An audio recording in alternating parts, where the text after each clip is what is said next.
apprendre comment faire un gâteau de fromage.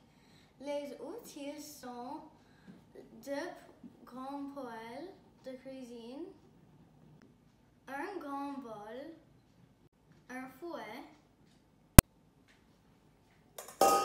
un mixeur et les gants de cuisiner.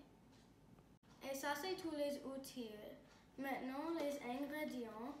Et le premier ingrédient, c'est le fromage blanc. Maintenant, le crème aigre, 6 œufs, 1 tasse de sucre,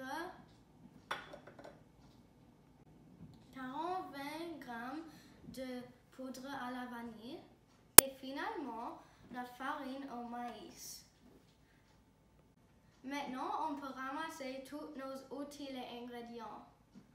Premièrement, réchauffez le four à 325 degrés. Et n'oubliez pas de mettre un poêle avec de l'eau bouillante dans le four. Deuxièmement, séparez les œufs en blanc et jaune. Maintenant, les œufs sont séparés en jaune et blanc et on peut mettre les parties jaunes dans le bol. Maintenant, ajoutez le fromage blanc. Le prochain ingrédient, c'est ajouter la crème aigre. Puis, ajoutez 1 demi-tasse de sucre. Maintenant, ajoutez la poudre à la vanille. Et finalement, ajoutez la farine au maïs. Maintenant, fouettez.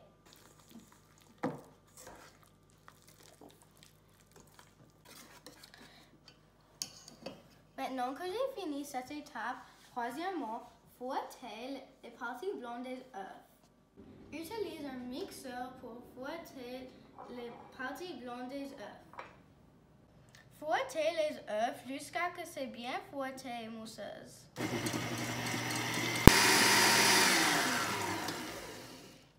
Quatrièmement, ajoutez le dernier 1 demi-tasse de sucre dans la partie blanche des œufs.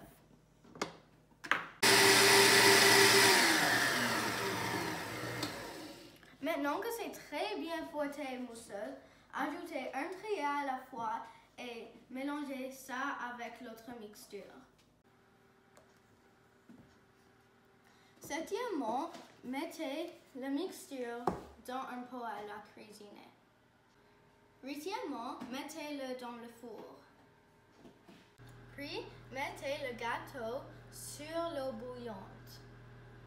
Cette recette est un peu difficile, mais si tu suis toutes les étapes comme il faut, exactement comme il faut, tu peux réussir.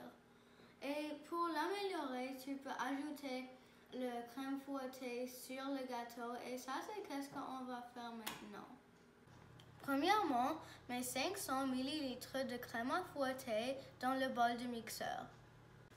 Puis ajoutez 40 g de poudre à la vanille dans le crème à fouetter.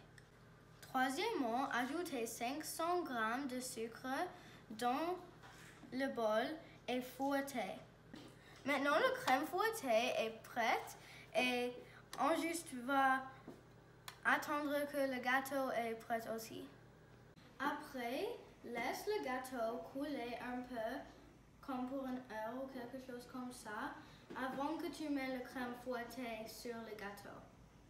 Et finalement, mettez la crème fouettée sur le gâteau.